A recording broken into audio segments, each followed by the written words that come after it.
Hi, and welcome to this week's Three Legs, Four Wheels F1 podcast. It's Paul here with... Sean. Chris. Oh. All of us. Fuck. Sorry. We're not used to this. That's a little throwback to anyone who heard the first version of last week's show with everybody talking over each other. Oh. Do it again. Right. Do it again. No! But you go first this time. No, you're right. You were right. I'm meant to go last. Are you sure? Yeah, certain. I remember us talking about this. Okay.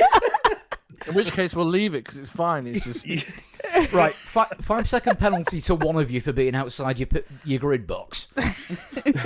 There's always about a half-second delay in my end, so I always make sure to overlap with when Sean says Sean. But I'm not used to that when you've got to say Chris. it's my fault for disappearing for so long.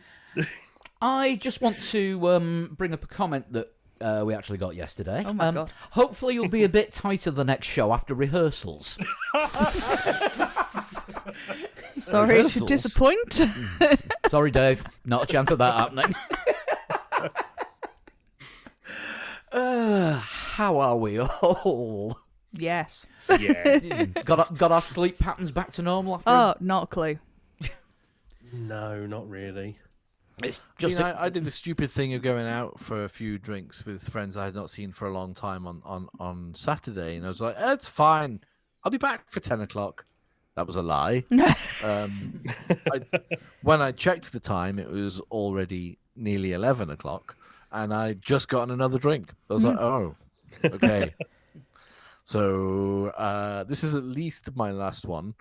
So yeah, I was home for about. Well, I was in bed for about midnight, and then my alarm to watch the race went off at about 5:15 a.m. So I was like, "Oh, dude, what am I doing? Someone help!" Yeah. See, I have the issue in that my regular weekday alarm is 5. So at the weekend for the Vegas Grand Prix, my alarm was 5:30 for both days, and now I've gone back to the 5 a.m. alarm, and I'm working this weekend, so I've got 14 straight days of pre-6 a.m. situation. That's what you get for having a breakfast show. Yeah. You recorded tomorrow's already, Kieran?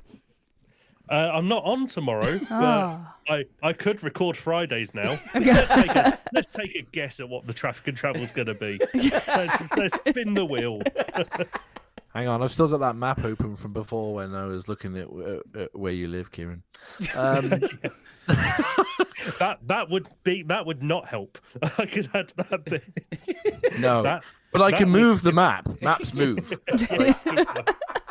If I started doing traffic and travel for Leighton Buzzard for a Isle of Wight radio station, that would be officially sus. Okay, so roadworks in Whippingham, almost definitely.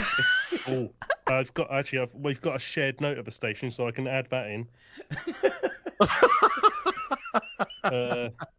Almost definitely. Heavy traffic. Where am I going to go for heavy traffic? Nowhere else. Let's be honest. I mean, if you want to do the full report, we can have it here. The island's weather. Oh no, that's for weather. The island's travel news, supported by Red. Oh, I'm sorry, that's silly. Yeah, but yes. Yeah, like we're usually sensible. Remember when we used to talk about Formula One? Yeah. That's why we're here. Yes. Yeah. I knew changing that theme tune would be a good idea. People won't associate us with F1 anymore. During that interlude, I've acquired a cat, so there might be a background hum. I absolutely officially apologise for that, but also I promise not to use the soundboard again throughout this show. Until I request it. Until it's requested, yes. Yeah. So that purring that we can hear isn't coming from the That's soundboard. authentic, that, yeah. Right, we'll kick off with some Monday news, seeing as it's Monday and there's been news. So, we are getting the 11th team after all, and it's going to be General Motors, but not Andretti Autosport. But with an Andretti. But not the Andretti we were expecting. No. I mean, there are many of them. That is true. So, F1 today said that the General Motors Cadillac entry will join the grid in 2026. Now that, funnily enough, the head of the group that is working with Cadillac is also the new head of Andretti Autosport, and Michael Andretti has stepped down.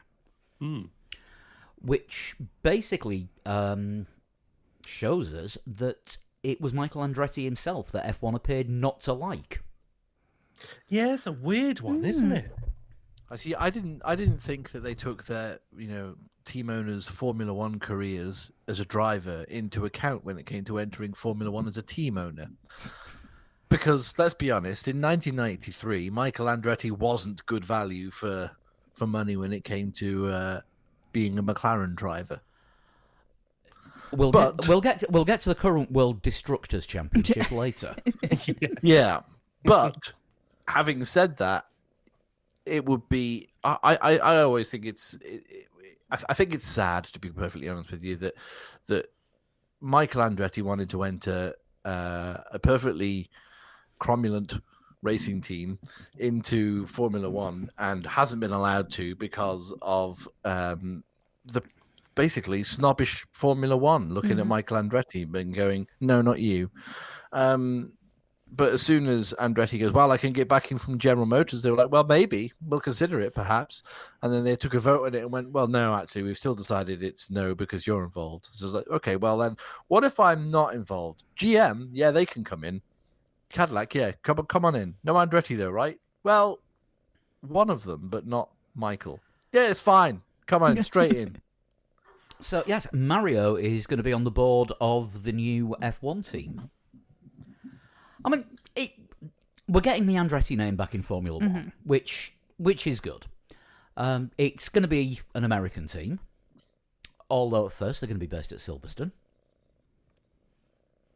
I mean, the other American team is mostly based in the UK, Haas. Except for their Italian chassis. Well, yeah. Yeah, because Andretti Global set up a base for the F1 operation at Silverstone, and they have been recruiting staff left, right, and centre. I get about 20 LinkedIn alerts a day telling me what jobs are available for Andretti Global, and I am qualified for precisely none of them. Is the algorithm on LinkedIn working for you? Oh, definitely. I mean, obviously, if anybody from Andretti Global is listening to this and wants a podcaster / techie, I'm available to work remote. I don't have a job at the minute. I've got to give it a go somehow. Well, the thing is, like if anybody from Andretti Global wants to come on and explain why Formula One hates Michael Andretti, then please. Yeah, if anyone has a heads up on that, that would be greatly appreciated. Yeah. So, yeah, General Motors are now going to be joining the grid. Not going to have their own engine until 2028. So what engine are they going to run from 26? Right, well, there is the question. They were previously partnering with Renault, but of course Renault have now said... Renault aren't partnering with Renault. Yeah. Yeah, Renault have actually managed to leave F1 while staying in F1, which I still think is the ultimate Renault move. So it looks like, at the moment, the internet seems to think Ferrari or Honda. Would they go with Honda? Because their IndyCar team, I think, use Chevrolet, do they? Yes, hence the GM tie-up. Yes. Yeah, that would be in direct contrast to what the Indy crowd would expect, I suppose. It would be kind of like when McLaren were using Honda in Formula One and Chevrolet in Indy. That's true. It has happened before, hasn't it? Having teams with, those two rivals in different series. But then when Fernando made his second attempt at the Indy 500, couldn't run with Andretti because they were running Honda at the time, and he had a few things to say about Honda engines that had soured the relationship a tad. That is true. I wonder how that's going to work out next year when is it next? Yeah, next year when it's 26, isn't it? 26. The Aston Martin Honda. It's fine because Tsunoda will be his teammate then. Yes. Oh, GP2 teammate, GP2. That's what he's got now. Oh, you're kind. You're generous. I mean, to be fair, he didn't do GP2, did he? No. He didn't. No. No, he went straight from Freck, didn't he? No, it was. Was it F3? Formula It was. 3. It was FIA European Formula 3, the one with like the fucking missile thing on the side of the engine. Yeah, bazooka launcher. Yes. Because he needed one. Yes. Still, we know how Mazepin did so well in that. Yeah. Yes. Moving back to the topic in hand. I've facepalmed myself in my head. Don't worry. So it looks like the business deal for this all was signed and sealed in Vegas. So it's actually something good has come out of the Vegas Grand Prix. And the Vegas Grand Prix itself was all right, to be fair. I didn't think it was too bad. Nice segue into that. I thought you were criticising the Vegas Grand Prix. No, with just something good business-wise. Because, I mean, Vegas does have a few faults when it comes to the race. The little limo parade from the start-finish line to the Bellagio, with the cool down limos. Oh, was that on the way to the podium? Yeah. Yeah, I fell asleep during that. Yeah, it was rubbish.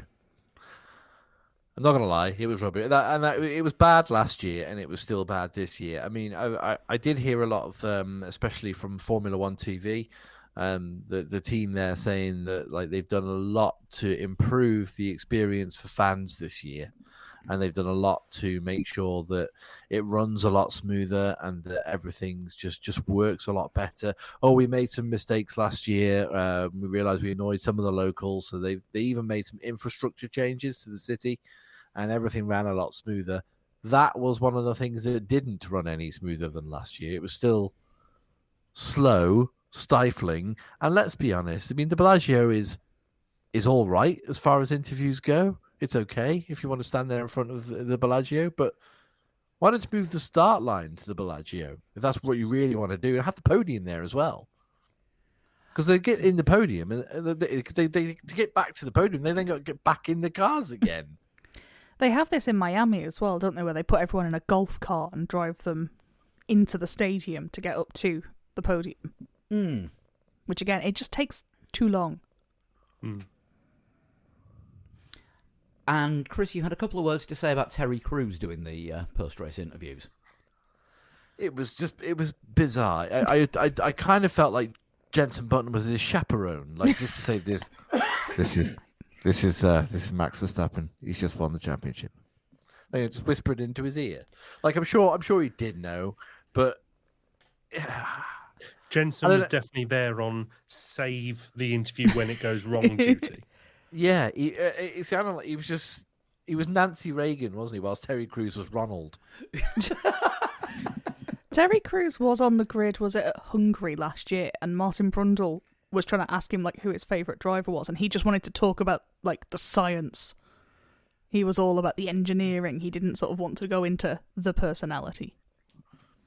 And I'm sure he's a huge F1 fan, because you can get hooked on such a sport quite quickly. But and he's a well recognised celebrity. But at the same time, it's a bit like, okay, I mean, did you pick him because he's well known, or did you pick him because you thought he would be a good interviewer? And I get the feeling it was the former, and that's why this was just like, just make sure Jensen's there, like Kieran said. Like when he starts asking questions that have nothing to do with anything, then Jensen can maybe step in and ask a racing question. But it didn't happen, and it didn't need. He didn't really need Jenson Button there as such as. There was it was like as a safety net, but. The whole thing felt very strange, and whoever was on sound needed sacking because they were way too slow with the microphone fades. Yeah, you only got to hear the second half of each question and the second half of each answer. I think I know actually why Jensen was actually like, oh shit, Max has just won the title. We've got a world champion in the paddock. Yeah, maybe. And Max was the only one available because Lewis couldn't interview himself.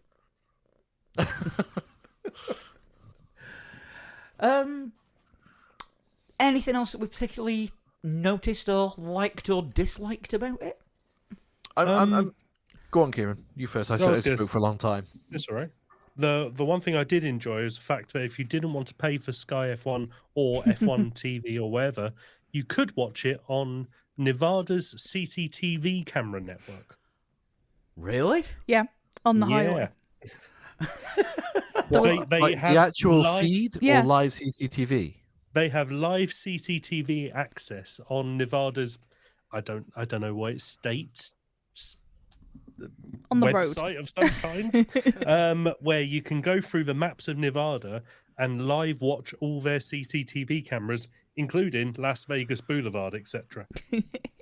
Someone's uploaded to Twitter a key highlights of the race through the CCTV camera with Alex Jake's commentary on it as well.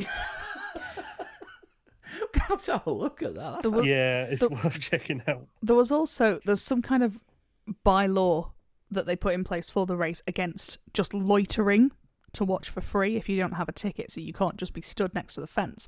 But in one bit there must be like a subway or something, and there's an escalator, an up one and a down one, so there was a video of people just continually going in a loop up and down this escalator because technically they were not loitering, they were moving, but they could see what was happening. I mean, last year they coated all the fences with black plastic, so that people who hadn't paid for tickets couldn't see it. Which all got torn down, and a load of people got to watch it for free. They went a bit extreme this year. They used metal sheeting, Yeah, aluminium sheets bolted together. just to stop people watching. Which I think is a bit harsh for a street race. Completely.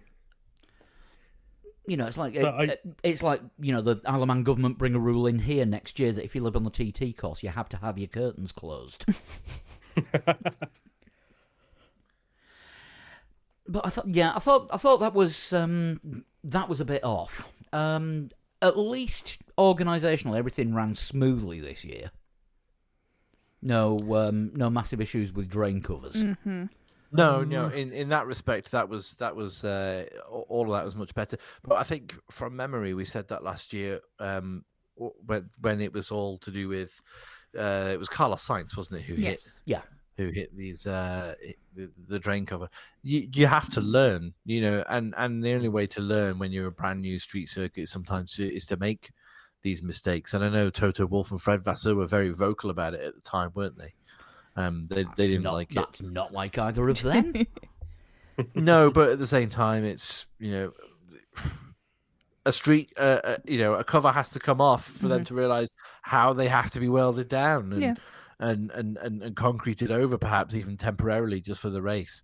Yeah. So yeah, that was much better. The whole thing with it being like a spectacle about it being at Las Vegas, it only really works for the long shots. Because, completely. Because I mean, all you're really watching when you're watching the race, or you're not watching, oh my God, they're racing down the Las Vegas Strip. For a start, it's dark, so all you see is lights anyway. Majority of the shots are on the track, so all you see is from the extremities of the TV screen is the lighting gantries, and you don't really get to see any of Las Vegas unless they do a long shot at any point, which is usually at the beginning and after the race. Yeah. So the whole spectacle of it being at Las Vegas, to me, is completely lost. Or if you check Perez at the end of the qualifying session you get knocked out in, when you get to see yourself projected on the height of the spear with your thumb down. That was a treat. Yeah, Sergio Perez doing a thumbs down to himself for going out in Q1. It's fantastic. I mean, obviously, the main thing that happened this weekend was Max Verstappen took his 4th consecutive World Drivers' Championship. Yes. And did it in style. Prost-like, I think, was the way that he got it this time, because he knew all he had to do was finish ahead of Lando. So there was no point pushing. There was an early charge. Once he got once he got that out of the way and everything settled down. We didn't see Max with elbows this week. No. I mean, at one point, I thought I saw Jos being nice to Horner, after Max crossed the line. As it turned out, it wasn't. It's just somebody that looked a bit like him from behind. Looked a lot like him, to be fair. Raymond, the manager, that is apparently. So yeah, Raymond, the manager, has a chronic identical twin syndrome with Jos Verstappen, basically. Oh, I don't know if it's still the case, but I'm sure there was at one point an issue that Jos was not allowed in America because of certain convictions. Oh, it was definitely there this weekend. I think he has sort of spent those convictions now, but You're going to have to whittle it down. This is the thing, I can't remember which one.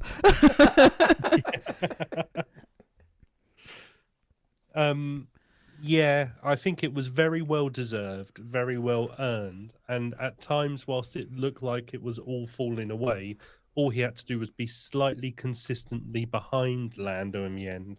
And it's races like Singapore, where he finished second, Sandford, where he didn't lose major points to Lando, and that's sort of what sealed it for him in the second half of the season.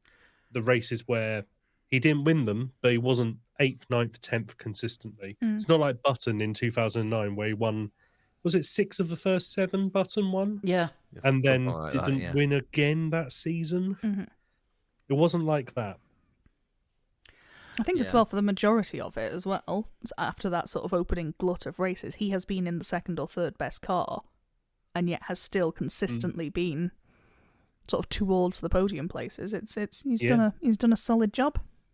Yeah, he obviously went a dry period, didn't he, in the middle of the season where he didn't win for a number of races, but like you say, picking up the points to big positions, where they needed to. And I think what really helped is there wasn't one contender to Red Bull sort of running away with it. So I think McLaren obviously started it with Lando's win in Miami. And I think the push on from that was what put Lando on the map in terms of becoming a championship contender. McLaren obviously I think we alluded to last week as well. McLaren made some mistakes. Lando made some mistakes going through the season, but McLaren weren't always the fastest car and outright the number one challenger to Red Bull. Sometimes it's been Ferrari, so you've had like Ferrari having great races. Sainz has won races this year. Leclerc's won races this year. Piastri's won races this year. Norris has won races this year. Russell and Hamilton have both won multiple races this year. So it's if it were one contender in another team, let's say Charles Leclerc and Ferrari, just picking one of them, I think it may have been a lot closer than it had been, because Leclerc probably would have been picking up a lot of those wins where Max wasn't able to. Depends how nice he was being asked to be. Well, we'll come to that as well. But the fact that it was so spread out over other teams as well, I think that's also played into Red Bull's hands. And that's not to their detriment. So you're not saying, well, they haven't done a good enough job. Max has done a great job all year, like you say, to pick up the big points. It's his 4th world championship. He's only the 6th driver to get to 4 world champions. 4 world championships. And I mean, it is deserved. It's easy to forget that he won. I think that was 6 of the first 7, wasn't it, or 7 of the first 8 or something that he won. Yeah. It was. That's what gave him the cushion. But you got to make hay whilst the sun shines, and he did. And at the end of it, the numbers don't lie. He was on pole for the first 7 races, and then has only had 1 since then. Yeah, he won. Let's see, 5 of the first 7, or 8 of the first 10 is probably a better way to put it. And then he's only won once since, which was obviously Sao Paulo. But never finished lower than 6th. No, it's not bad going. Yeah. Except for that one retirement in Australia with the dodgy brakes. Every other race this season, he's been in the top 6, and it is the consistency that gets you it when the championship is competitive, when there are fast cars and other fast cars and other fast drivers on the track. Yep. Yeah, and don't forget as well the turmoil at Red Bull early doors this year. Whilst everything was going really well for them on track, I mean, everything was going really badly for them off track. and it was entertaining. It was something new every single day. And the upshot of that is that a lot of the senior members of the team have left Red Bull, which will be really interesting to see what their structure is and how they go racing next year.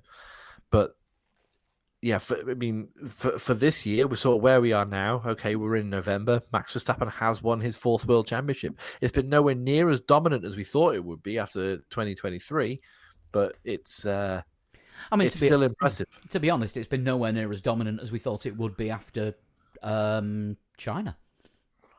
Mm-hmm. Yeah, and he's winning them by what, like 20 odd seconds. Yeah. Yeah. So, and then he was getting beat by 20 odd seconds. Mm-hmm. But like Kieran said, that's exactly why he's champion, because he's been finishing 3rd or 4th or 2nd. When various different drivers have been winning races. Yeah. Yeah, his worst finishes this season is, like I say, 6 in Monaco and Italy, by the looks of it here. But in this massive dry spell of non-wins, he's picked up 2nd in Britain, 2nd in Netherlands, 2nd in Singapore, 3rd in USA. He's still been on the podium in the times where it's mattered a bit. Yeah, exactly. Well, I think everyone else has fluctuated, haven't they? They've sort of had good spells and races where they've maybe not been quite so on it. Well, yeah, absolutely. I mean, missing, please return if found to Formula One, Oscar Piastri, because he's had 3 or 4 races now, which you could argue have been not stinkers, but not the Piastri we saw around Belgium, Italy sort of time. No. Also, Toto Wolff said this weekend, even there's only 2 races to go of this Formula One season, and the team manager comes out and says, "Look, we don't understand why we're so quick at some races and not quick at others. The data tells us we're going to be fast somewhere, and then we get there and we're not.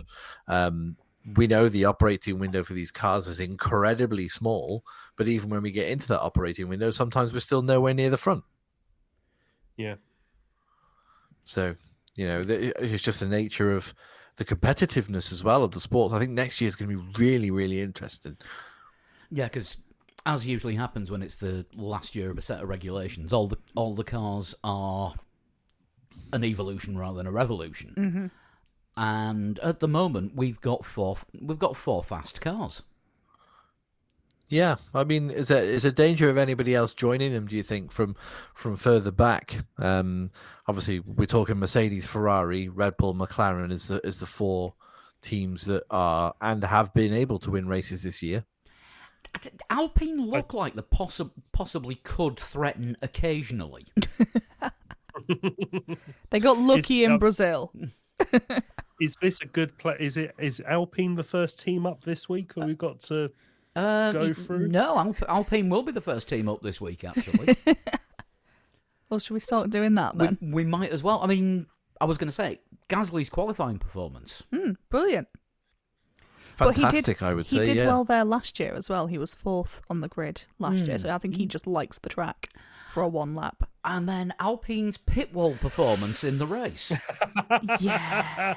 Well, see, now, I missed this at the very beginning, but apparently Ocon and Albon came together at turn 1. Oh, okay. I I missed didn't see that. Didn't see that. So then that caused issues for both of them for the rest of the race. I think, did Albon have? I mean, Albon was Williams, but Albon had like a bag or something, didn't he? Stuck in his vent or something, and that caused him to retire. Whereas Ocon was just not on the pace at all. He was right. The only driver he finished ahead of was Valtteri Bottas in the Sauber, but Gasly. Although Ocon did do a late stop for a fastest lap attempt, and then in the process of doing that, got lapped by the leaders, so couldn't actually do it. No, I don't know if it was the fastest lap attempt. I just don't know if he just run out of tyres. No, he went onto softs, and he did set a couple of green sectors. There was absolutely no benefit to him trying a fastest lap, because it wasn't even that he would have taken the point away from. Like last time he did a fastest lap attempt, he took a point away from Williams. Yeah, who are obviously quite close to Alpine in the standings.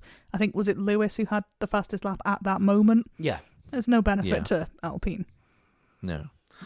And Gasly with one of the comedy moments of the race, which was sad for him, really, because, like we say, it was the great qualifying performance. But then for him to be like, guys, I've got no power. What's going on? And then for his engineer to be like, we think it's just the limiter. Don't worry about it. It's fine. Cut to a picture of Pierre Gasly's car with smoke pouring out the back of it. Yeah, sometimes the data knows what he's doesn't tell you talking about. everything, does it? It's like when when people talk about, oh, there's no rain. It's like, guys, you can literally see rain. Use your eyes. Radar says no rain. Yeah. Okay, Radar's but the floor wrong. is wet. Stroll, do you want to stay out? Yes. Was it Russia a few years ago? He It said, was, no, it's yeah. fine. Literally, the next quarter, he's in the wall. Yes. Yeah. There is online on, I think it was on Blue Sky. See if I can try and find it. There was some analysis of Gasly and why his engine blew. Here it is. Actually, I've got it here. This is from @Formula Data Analysis on Twitter. Now, this might be fake news. I don't know, but they've got quite a lot of posts on this. The slipstream made Gasly's Alpine self-destruct. Oh. He got a strong tow from Tsunoda, reaching 361 kilometers an hour under DRS. The engine reached 12,900 RPM in eighth gear, then exploded, speed dropping, no power, etc. The gear ratios are fixed for all tracks. Alpine's last gear is short, and the engine couldn't resist the resulting high RPM, and the hot air from Tsunoda's car didn't help either. And then it's sort of got it's got the telemetry of both of the cars, and you can see Gasly's basically spikes up ahead of Tsunoda, and his engine just blows. So the theory there is you go too close to the sun, you're gonna get burnt. The sun was Tsunoda. And I suppose if their last gear is short and you're on a long track, you're gonna have longer straights, aren't you? So yeah, you probably are getting closer to the limit. Yeah, because I mean the ideal is hit the limiter in top gear at the end of the longest straight. Yeah. Yeah, but if your ratios are locked and you kind of got to span that out for the best, because Alpine at the moment, of course, still making their own gearboxes, I would have thought. If your ratio is locked, then you got to take the best of what you find over the season. So they probably would experience issues at places like Baku, the long straight there. Possibly even might do at Abu Dhabi as well, the two long straights with a chicane in the middle there as well. I don't know. It does seem strange to have a short top gear. Anybody who knows anything about sort of like gear ratios and how you can set them, to have a shorter lower gear gives you quicker acceleration. So if your gears are short, you get better acceleration, but you don't hit necessarily the top speed of what is capable. So a longer gear does the opposite. So a longer gear means you accelerate slower, but you've got more speed in that particular gear. Yeah. So to me, it seems very strange to have a short top gear, unless their entire gearbox is short and is geared towards acceleration rather than actual, flat out top speed. And they've done that for whatever reason. I don't know. Judging by the number of places that Gasly lost off the line, no, I don't think it is. Yeah, I don't know. Who knows? I don't, certainly. Sauber. Oh, still a dustbin.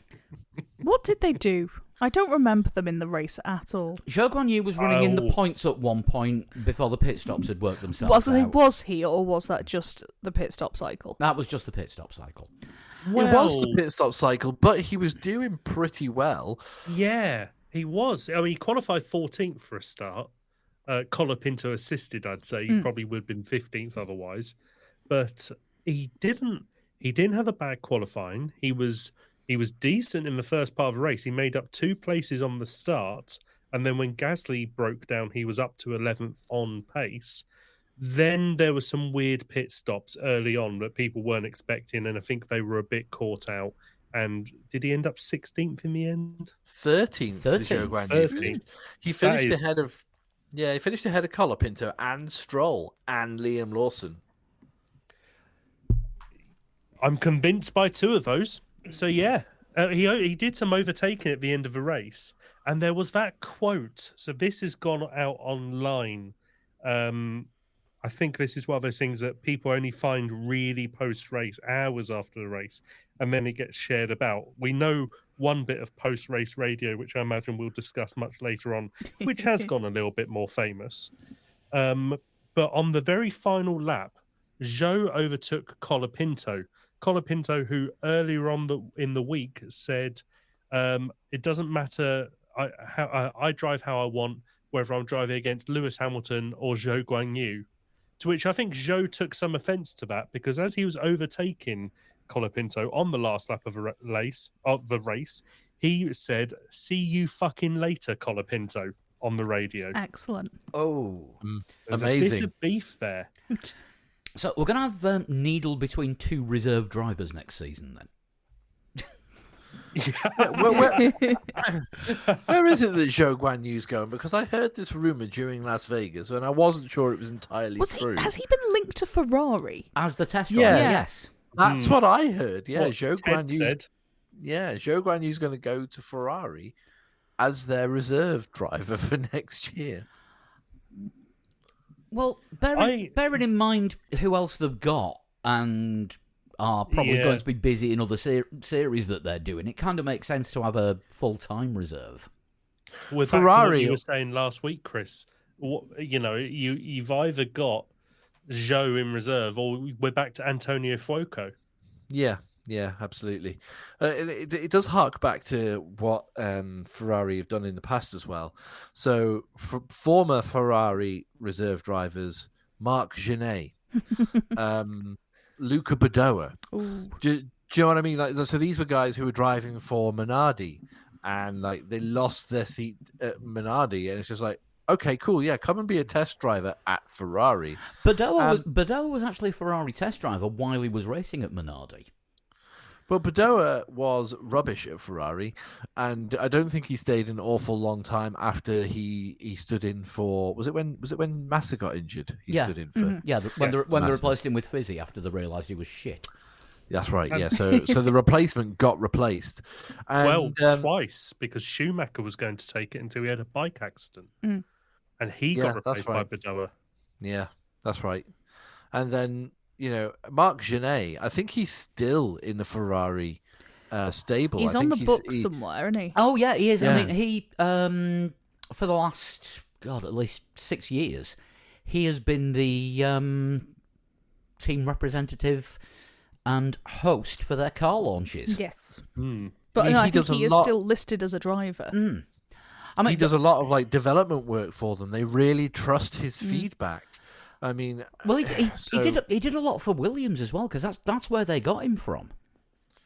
So I wonder if Zhou is the same. I wonder if Zhou is a wonderful, a wonderful head at feedback.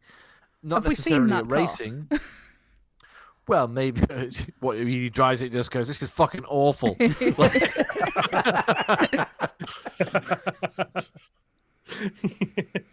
Like, what's its face in? Oh, I say what's its face in Rush. That's harsh. Nicky Lauda, famously in Rush, saying it's a dustbin. It's rubbish. It can't It's a drive. shitbox. Yeah. Shitbox. That's it. It's a Yeah, you Ferrari. Can't say that. Enzo Ferrari's over there. I don't give a fuck. It's awful. And then we come to Valtteri Bottas, the participant of participants. Oh, that is a man that's already got his out of office on, isn't it? I mean, What's next? One point where during the race he just went, "What's Bottas doing? How's he 23 seconds behind off the back of the pack? How have we missed that? How bad was he?" Yeah, I mean, he is my first nomination for participation award. Because he was there. He definitely proved he was there. We only found out he was actually properly there during the notebook afterwards when he accosted Ted and told him about his new T-shirts. and then wandered off with his bicycle. Yeah. Yeah. For anyone that managed to miss it, Valtteri's new logo says "What's next."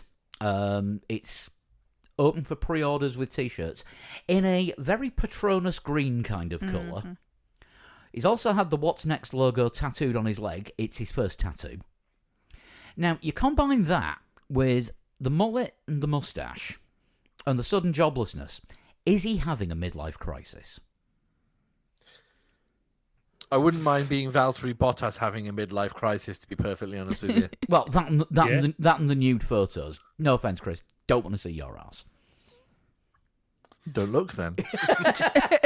Well, don't release the calendar.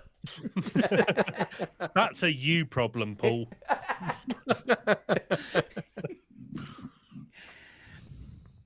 I mean, did he actually do anything? I don't recall. He had a 5-place grid drop, didn't he? Which Not that. Yeah, but they only drop you as far as 20th. You didn't end up half a lap down because of that. No. Well, he only lost 1 place because it was only Stroll behind him. And Colapinto, I guess. well, Yeah. Colapinto started in the pit lane, didn't he? Yeah, so he will have been Yeah. behind Bottas at the start, yeah. So technically, Valtteri qualified 19th and started 19th after his penalty. So he's phoning it in, isn't he? Let's be honest. He's done, like you say. He's out of office. He's already on. That's what's next. Valtteri's going on a winter holiday. That's what's happening. Skinny dipping in Iceland or something. Probably. But it does sound like he is off to Mercedes. As a reserve. As a reserve, yes, I should. Yeah, as you said earlier, if Antonelli can't handle it psychologically, Bottas is going to coach him. That's the idea. Is that they need an experienced head who isn't George Russell, who can sit down and talk to Kimi Antonelli should he have rookie issues in his first season. Maybe he will, maybe he won't. But at the same time, I can understand why Mercedes would put a little bit of insurance in Valtteri Bottas. Imagine that, like Kimi Antonelli, they've hyped him up so much, and imagine that he's awful. I don't think he's going to be. I'm actually really excited to see what he's like in the car. It's not his speed that's impressive. It's his ability to not slow down. I think a worse thing for him, if rather than being awful, if he's bang average. Yeah. I actually don't think average would be terrible for him because average will stop the sort of the eyes on him. Yeah, but I mean, if we've got a Logan Sargent on our hands, that's where I'm going. Oh yeah. Then a Mercedes are like, right, man, that's like $12 million of damage, and we're halfway through the season. They might have to get Valtteri. Do you want to just jump back in for a race because Kimi's been suspended or fired? I actually don't think it will happen. I really don't.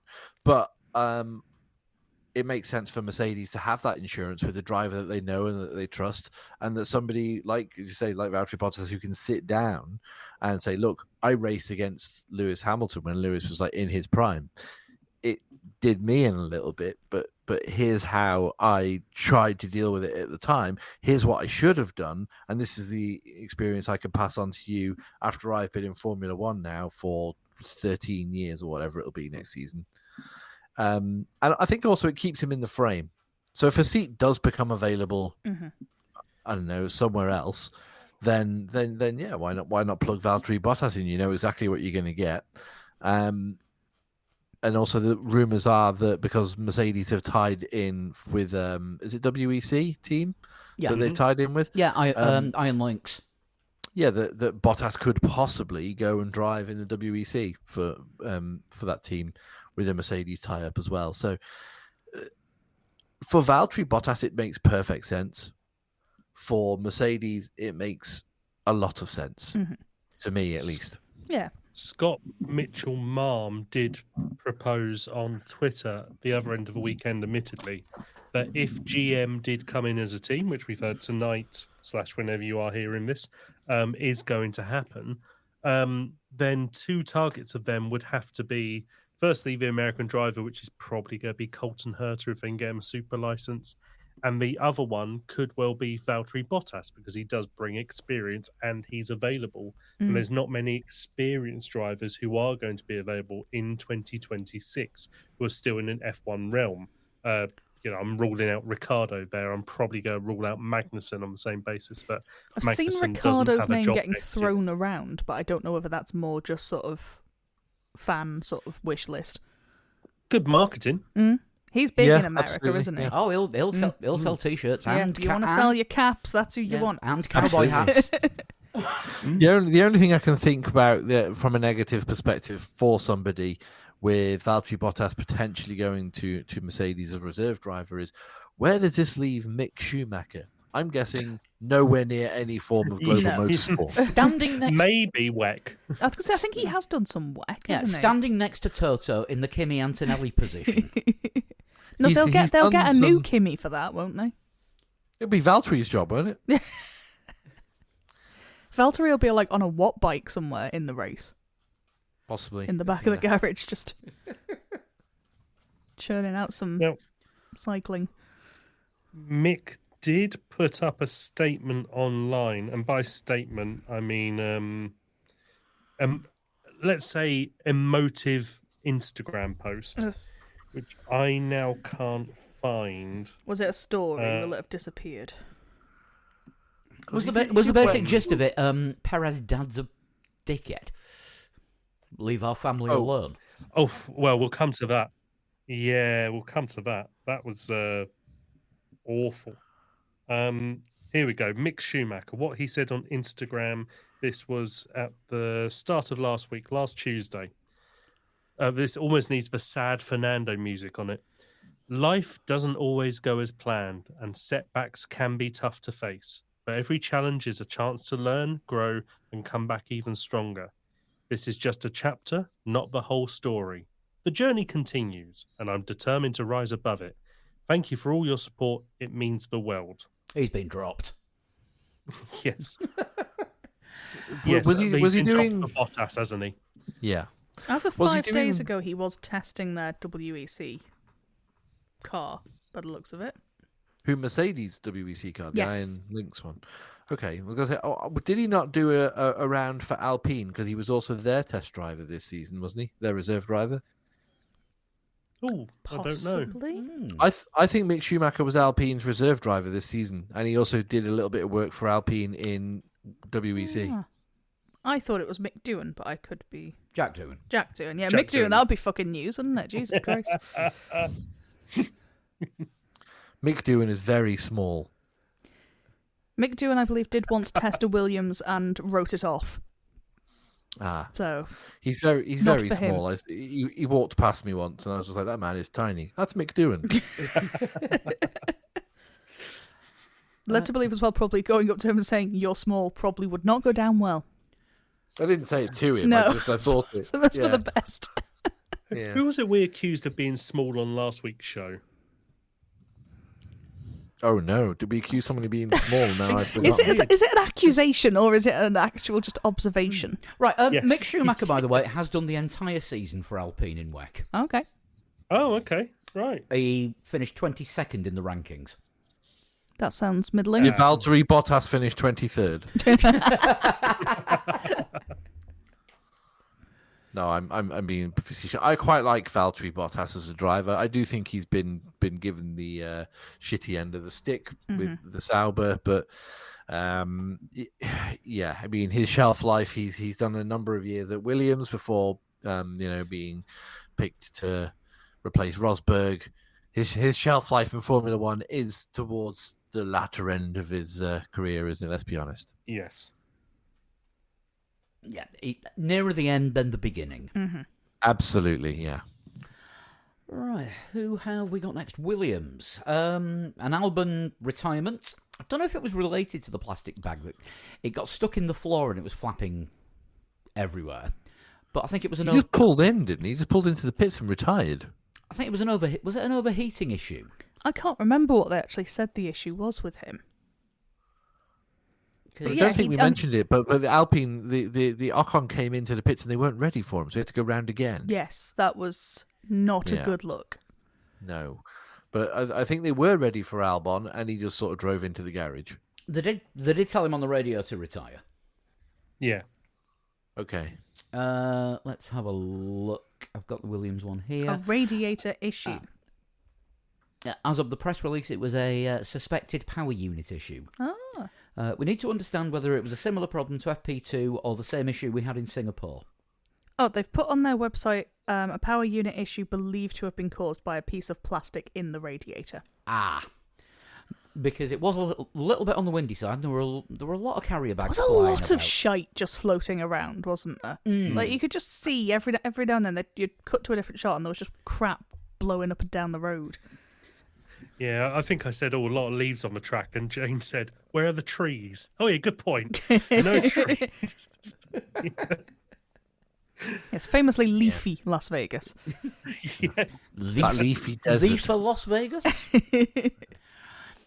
I just want to point out, I am gonna try. I'm known for bad jokes, and I am gonna try and do the entire show without making any gambling puns whatsoever, because they have just been completely and utterly exhausted by everyone else this weekend. There are none left. That's fair. I was waiting for somebody to come back with a, I'll bet you don't. Yeah, that was in my mind, and I flipped a coin in my head and went, nah. Yeah, same. I took the classy option. You flipped a coin. Are you gambling? Oh, there we go, yeah. Moving to the other side of the Williams garage, we go to the driver who is currently 6th in the World Destructors Championship, or was before the start of the weekend. And bearing in mind he'd only done 4 races at that point. Franco Colapinto. Yeah. When he crashes, he goes big. Yes. Yes. He's a bit like Mick Schumacher in that. Mick Schumacher never sort of lightly boffed a wall. He always tried to rip the car into. I mean, everyone must have seen the video now from Williams HQ in Grove when they got Colapinto's car back in several boxes. No, I've not seen that. Oh, it's amazing. Yeah, the car came back from Brazil in a variety of boxes, in more pieces than it should have been. Oh dear. And they had to work out, was anything salvageable? And amazingly, the chassis was. The 2 huge crashes he had in Brazil, and he didn't wreck the chassis. And then he goes and has another crash here, tagging the inside of one of the corners, absolutely battering it against the wall on the other side of the track where it launched into, ripping off 3 corners of the car and colliding with the wall at over 50G. Yeah, that is a massive one. It was, yeah. As it turns out, he was concussed. Oh, okay. It was a rookie error, wasn't it? Yeah, Karun Chandok was doing an analysis of it after it happened, and it looked like he turned into the corner too soon. Realised that, made a correction, but there wasn't quite enough grip, and then made another correction, and all the grip suddenly reappeared, and it slung him back to the corner, and that's where he hit it, and he just caught it at the angle where it wasn't going to slow the car down, it was just going to bounce it off in a completely different angle, and that angle was the other side of the track. Yeah. It scared the living crap out of the cameraman who's sat right in front of it as well. That's been a theme lately. Yeah. You have to have your wits about you if you're doing that job. So, started from the pit lane in a rebuilt car. And again, I saw a quote. I think it was somebody said it on Blue Sky. He's gone from what was it? He's gone from George Russell one week to Pastor Maldonado the next. He does seem to be a one extreme or the other, doesn't it? He is getting a great review, or he is crashing. Yeah. When he races quite well. Yeah.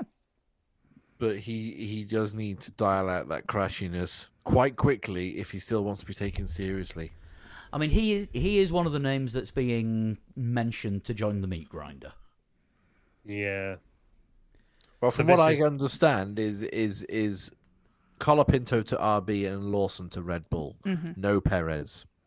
I think that's the version that makes sense, isn't it? I don't think you would put Colapinto straight in to Red Bull. Apparently, that's what Christian Horner wants. He wants Colapinto in the Red Bull. Maybe after the last couple of weekends, he might dial that opinion back. Helmut Marko once again look at him going, you wanted Ricciardo, you wanted Nick de Vries, and now you want Colapinto. Mm-hmm. Say it again. Yes, I am right. Thank you very much. It would make sense to put Colapinto in the RB. I think Colapinto's more than good enough to stay on the grid next year, despite the fact that he is suspension expensive. Mm-hmm. I wouldn't want him to lose the momentum that he's sort of built up right now. Because even without the crash, which is kind of major, but I'm going to try and look beyond it until then, he didn't have a bad qualifying session. Albon wasn't quick enough on his first time lap. He had his second time lap deleted. He qualified what was 18th, turned into 16th or something. Colapinto was through into Q2, was on a quick lap when that happened. So he's got pace on a track that he's never seen before. So, yeah, I quite fancy Colapinto for a race seat next year. If one becomes available, it does look like one will become available. RB or not. Yeah, the other one is Sainz in the Red Bull. And Colapinto stays at Williams.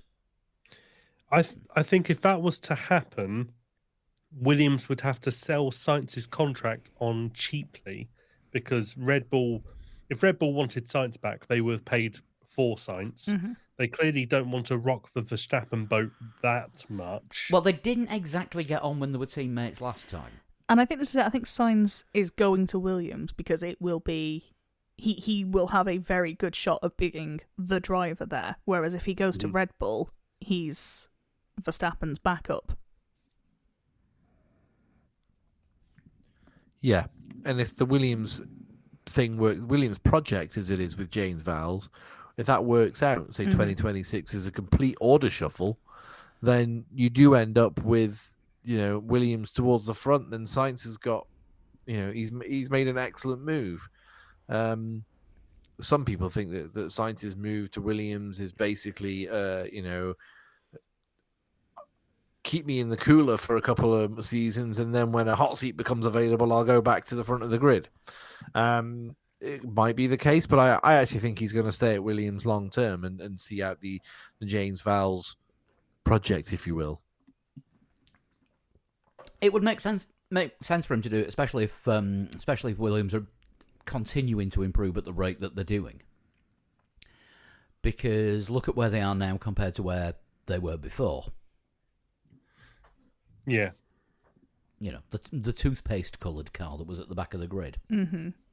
Oh, yeah. Yeah, the toothpaste Williams. Good Lord. I mean, at one point we were wondering if they were actually going to end up falling outside the 107% rule. They were that far off the pace. Now, we're seeing Williams in Q3. We're seeing Williams regular point scorers when the car works. Mm-hmm. And in Sainz, they're going to have a driver who's had time at Ferrari, time at McLaren, time in the Red Bull family. They're getting someone who has a lot of experience of the sharp end of the grid. And a shit-hot strategist as well. Oh, of course. Yeah. And I think that's going to work.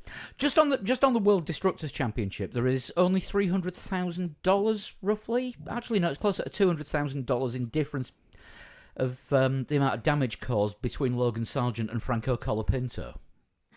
Yeah, Franco Colapinto's got points though. Yes. Yes.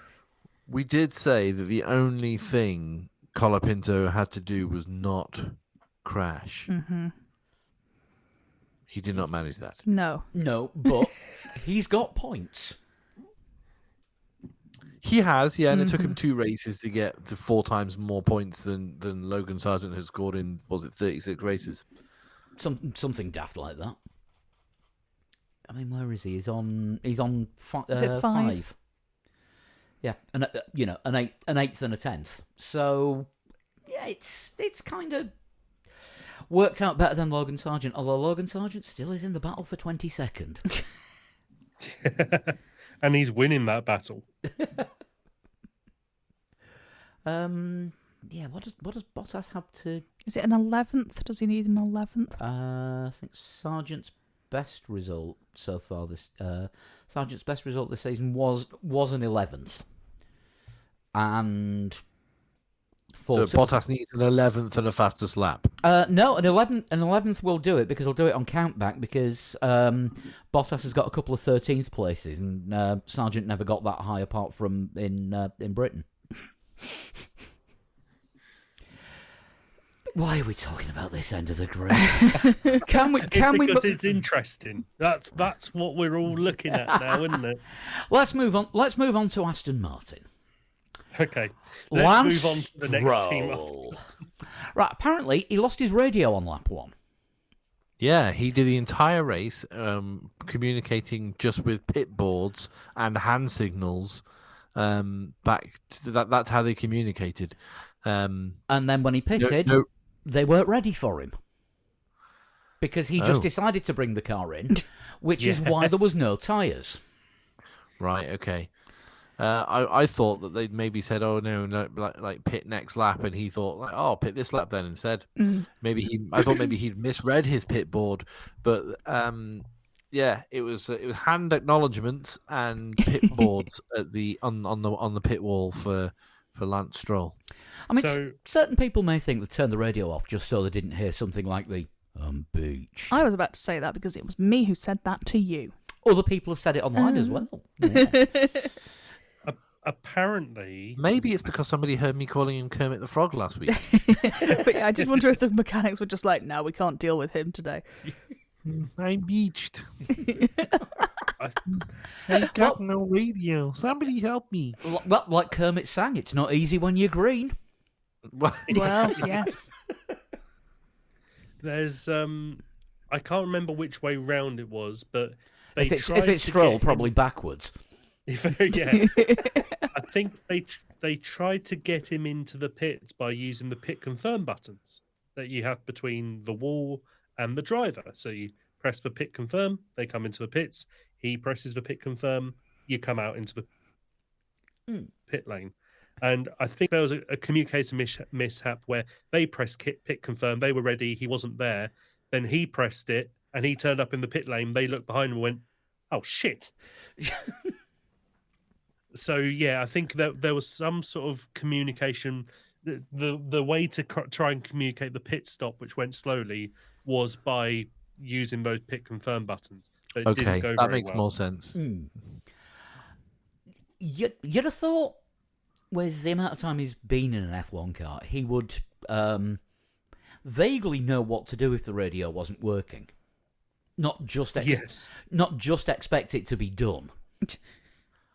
Is this his 8th season Formula One? Let me just count. It'd be about that. God. 17, 18, 19, 20, 21, 22, 23. Yeah, the 8th season. He's about to complete his 8th season in Formula One. Mm-hmm. It's been going nearly as long as we have. He doesn't show any signs of disappearing just yet, does he? I mean, I did make a little bit of a joke about Tsunoda being Alonso's teammate earlier, but I wonder how possible that might be with Aston Martin sort of putting their throwing some weight behind some other series as well. I wonder how long it'll be before somebody goes, "Hey, so we don't think Lance will be a Formula One world champion, but we think he'd be excellent in this series over here, and you could have a Formula something world champion in the name of Lance Stroll over here, just very far away from Formula One." Yeah, stick him in the Valkyrie, because then he's going to have one or two other drivers to fall back on. That they can do the work, and he can just do the demonstration laps.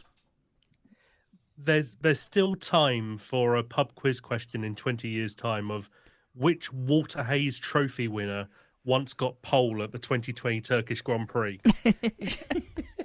Still time. He'll probably still be an Aston Martin in 20 years' time, and there'll be rumours surrounding his future then. Yeah, he's being beaten by Fernando Alonso Jr. This is embarrassing.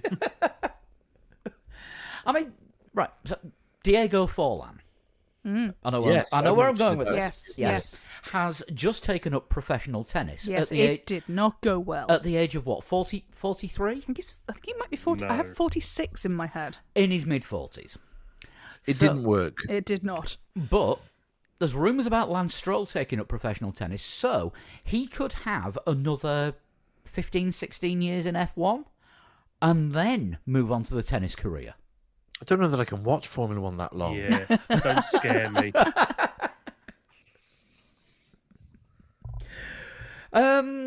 Fernando. Yeah, he was...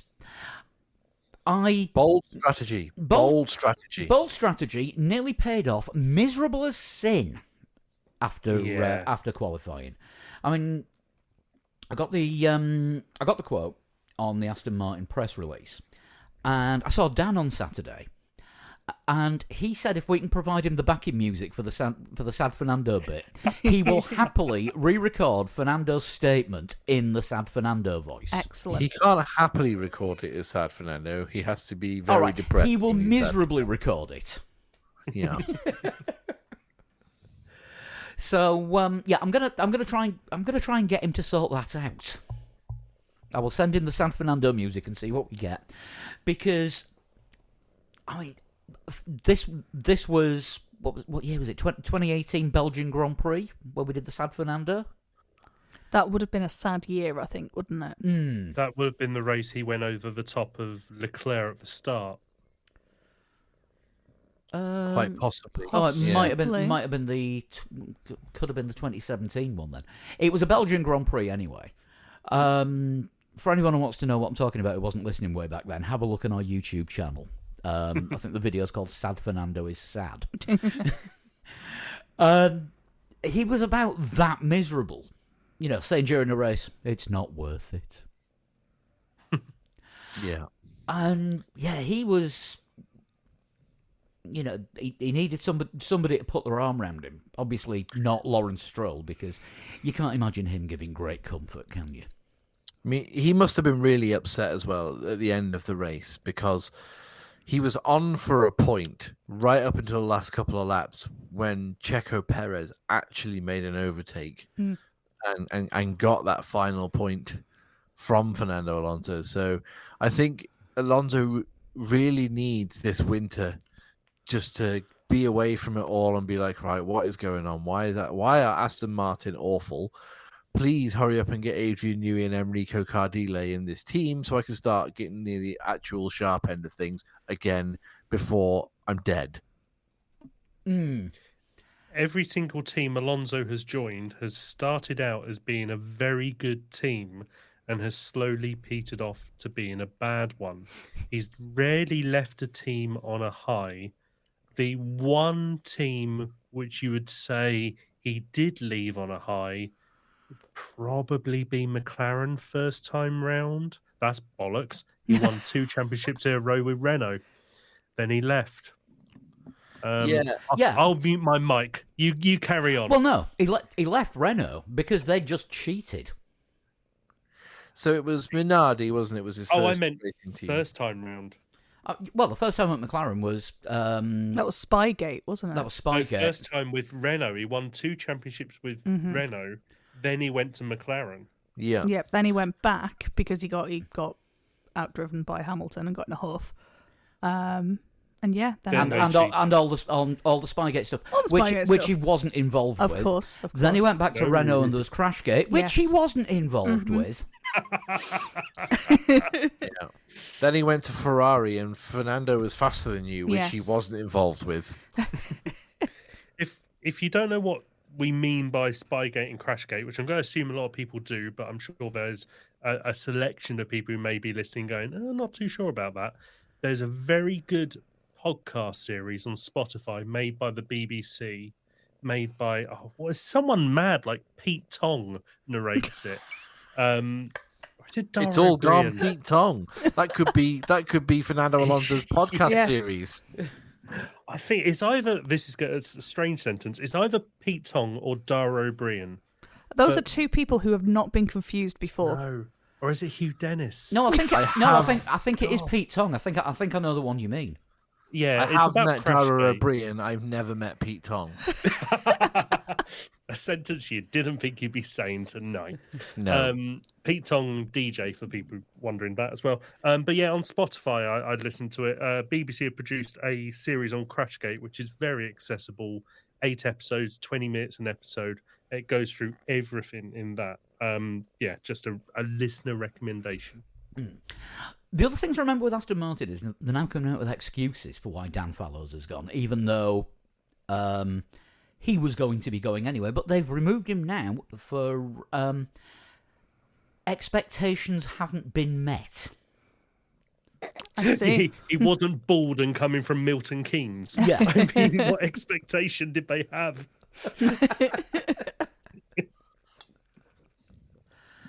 Yeah, apparently, because they've had a bad year, he's suffering for it and not even being moved out of the F1 team. He was going anyway. Well, of course he was. We said this last week because Enrico Cardile has been coming in for a long time. We've known this. And 2 into 1, as Martin Ruddle's famous saying, 2 into 1 does not go. So one of them was going to end up not being at the job that Enrico Cardile has just got. And surprise, surprise, it wasn't going to be Enrico Cardile. But yeah, apparently, because of him, the team couldn't get its head around the difficulties presented by the car. I think this is just making him a bit of a fall guy, isn't it? Really, because Yeah, totally. This is going back to what I said about like with Toto Wolff and Mercedes. Like, they don't understand the car. They don't know why their car is quick at some races and not at others. So I think it's the same with Aston Martin. On paper and in the simulator and in the wind tunnel, this car is amazing.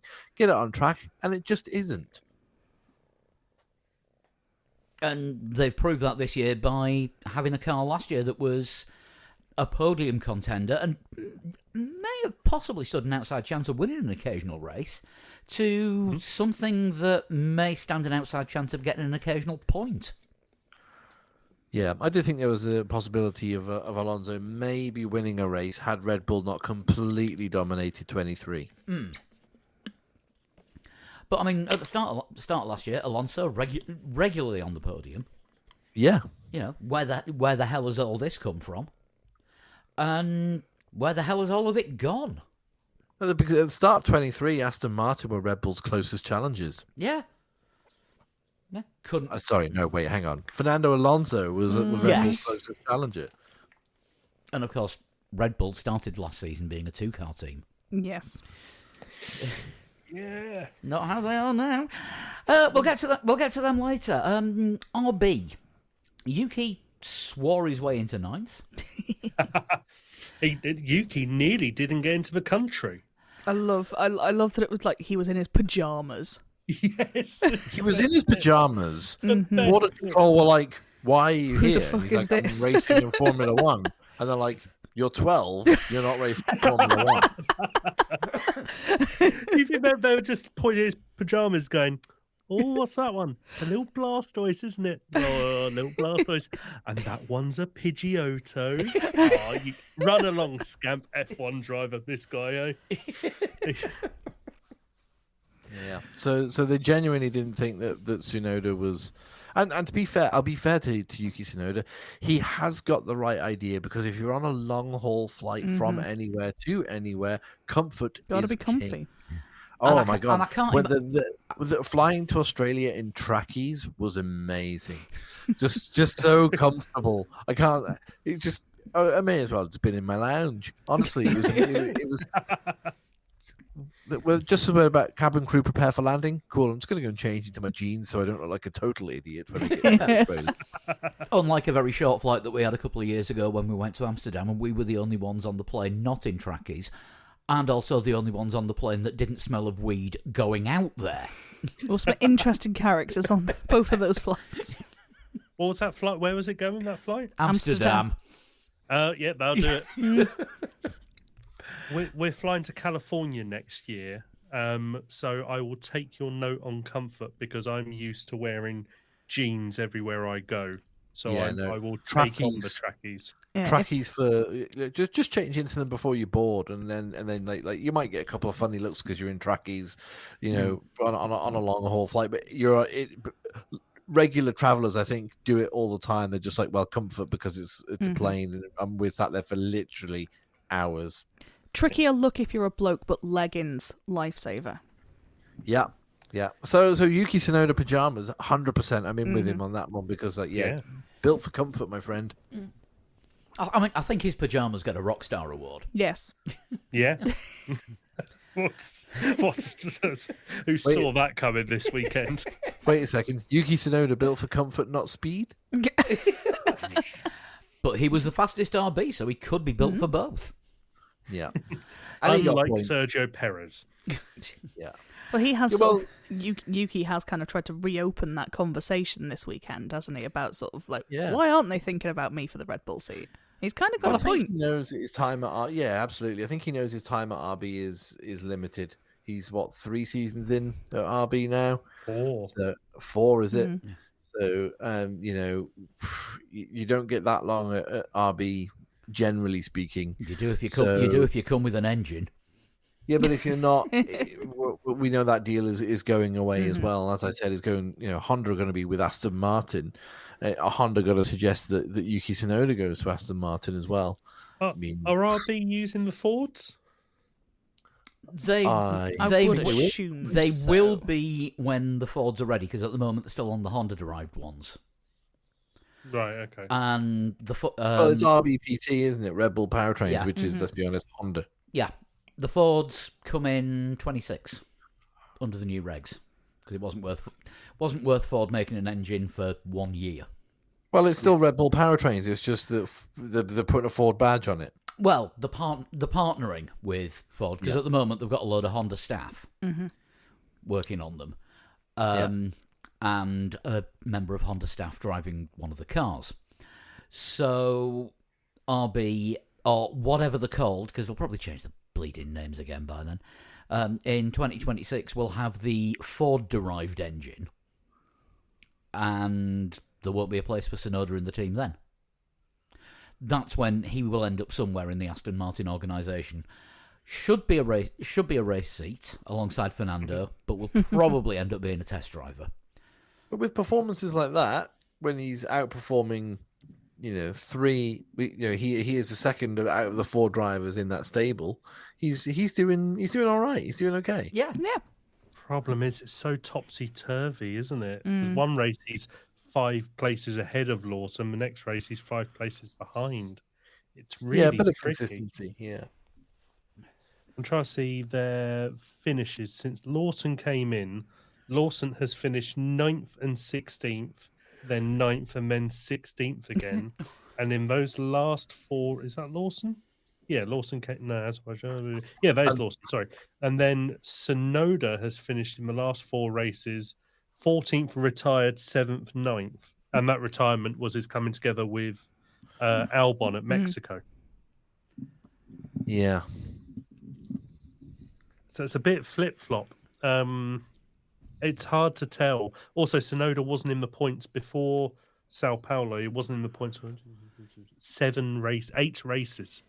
So I know that the RB has got much slower as the year has got on, but it's not solid. He's not doing a solid enough job at the moment for Red Bull to say you should be in that seat.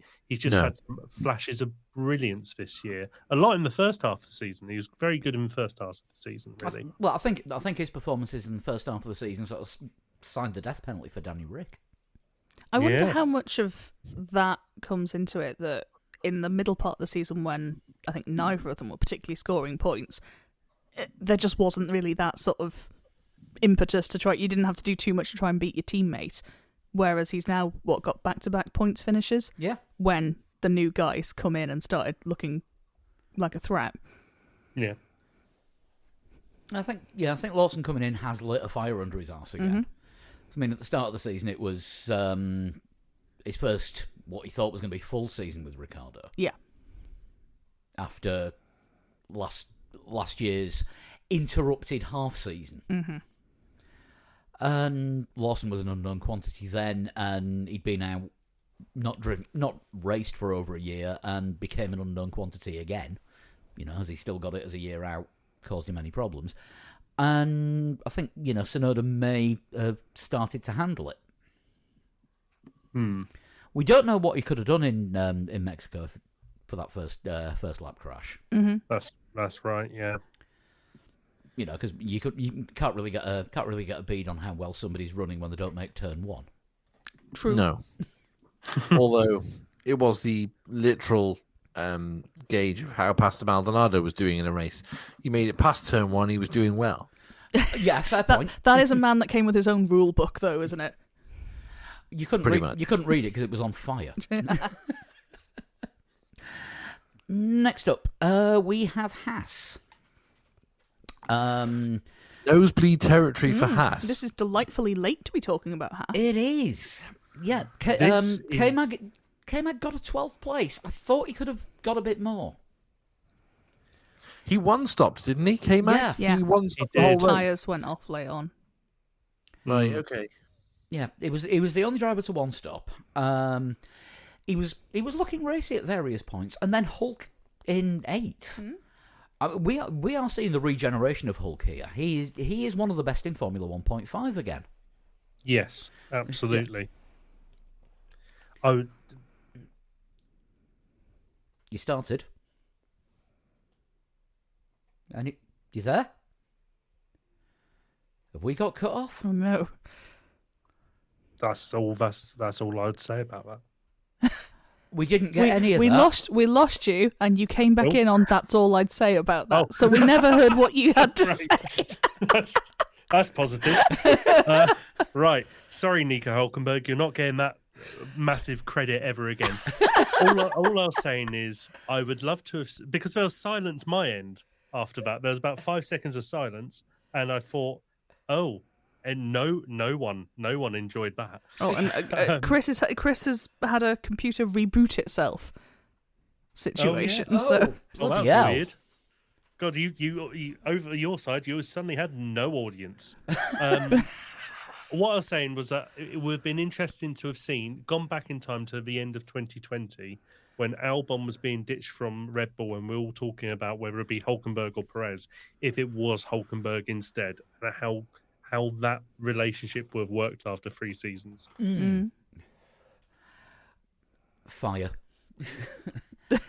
I'm just gonna, That's all I'll say on it. just going to hit pause and wait for Flood to come back. I'm sure he'll have a few things to say. Right then, so McLaren next. I call it a non-weekend, and it wasn't the kind of weekend that they needed. no. No. Yeah, Once again, please return to Formula One Oscar Piastri if found. Absolutely anonymous, wasn't he, during that race? Yeah. That's the participation. Well, apart from his false start, which looks like it was probably millimeters, that's my participation award this weekend, Piastri. Yeah, I would agree.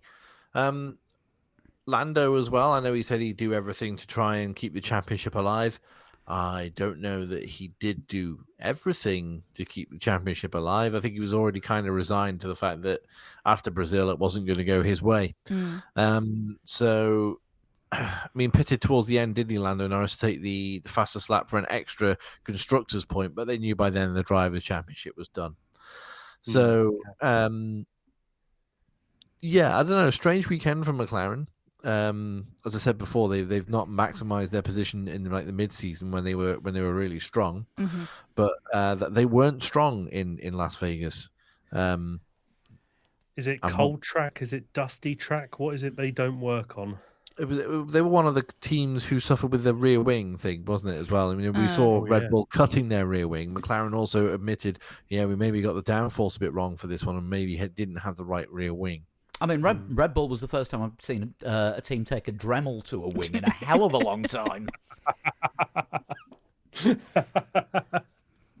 They didn't have Red Bull said they didn't have a specific rear wing for the long straights tracks. So they made one. So they made one out of an old one. It's very enterprising. And, I mean, there were rumours at the start of the weekend that they had made one, forgotten to bring it with them, which were quickly denied. So my jury's still out on that after an official denial. Yeah. The dog ate it. Yeah. But, I mean, McLaren's main thing this season has been the rear wing with the not quite DRS, but DRS light. And the rear wing obviously wasn't there from this weekend, and they were down on speed. Yeah. Simple as that.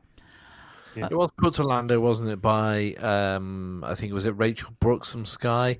Was it to do with the tightening up of the flexible rear wing? And he's just like, no. He said that didn't have anywhere near the effect some people think it did, and even afterwards, it's not. It just hasn't worked for them at that track.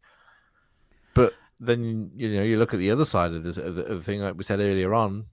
You got Mercedes who had an awful race in Brazil, and then you come to Las Vegas and have an amazing race. Well, So yeah, we'll get to them shortly because it is our favourite Dremel users next. Red Bull, obviously Max 5th place, world champion. For the 3rd time, a driver finishes 5th in Las Vegas and takes the World Drivers' Championship. Yeah, what a strange record. Yeah, what was it? PK in 81. And Rosberg in 82. Rosberg Senior. Yes, Rosberg Senior. Yes. And PK not allowed in the paddock. Yes. Well, I think he is again, but I don't know. I'm not sure. Was he banned? Yeah. Did he get a lifetime ban? But then they sort of just like, no. I think they don't worry dialed it back, didn't they? After similar to A bit like the Flavio. old. I was going to say after I think Flavio had a word. Yeah, Pat Simmons had the same sort of thing, didn't he? Yeah. But Perez, leader of the World Destructors Championship. Yeah, more money spent on repairing Perez's car than any other team or driver. I also wonder if the money that he's cost Red Bull in terms of championship points is taken into account with that. Well, the money that they stand to lose in championship points is rumoured to be somewhere in the region of 25 million. Yeah, well, they're 3rd, aren't they? Yeah. So add that to the almost 5 million that he's cost them in repairs, and that's the 30 million a year that he brings in. So Red Bull would have actually been in exactly the same position come the end of the season if they'd only run one car. it's not great. It's not a great start. And what's the that Keith Collentine post that shared? It was that Max Verstappen's points total on the last 6 rounds is 100 points. Sergio Perez's points total for the last 6 rounds, 9 points. That's only a few more than Colapinto. Yeah, And that's exactly, someone who's in Is it a more? much. Just. Colapinto will be 5, won't he? Yeah. He's only scored 43 since Monaco, which admittedly is not. That's still in the top 8, but it is 8th. Yeah, he's the only one of the top 8 that hasn't won. Yeah. Max Verstappen scored more points in Las Vegas than Perez has scored in the last 6 races. I think as well, it shows you just how average, or below average, a lot of the time Perez has been. That he did one overtake, which was fantastic, the double overtake, but people lost their minds over it. Like, oh my god, isn't he brilliant? Like, he's done one thing. Well, was that when he overtook Alonso as well? Did he overtake Yes, Alonso with the double overtake, yeah. Which was a great overtake. But yeah, it's like, really, that's we're getting excited about that, about one move for minor points. I thought it was Lawson, wasn't it? I know there was a hat involved as well. Yeah. Magnussen, wasn't there? And the person who was defending he didn't know who to defend, and that's why they both went through, essentially. And it was impressive on Perez's part, but I wouldn't say it was groundbreaking. It's not hacking at Spa.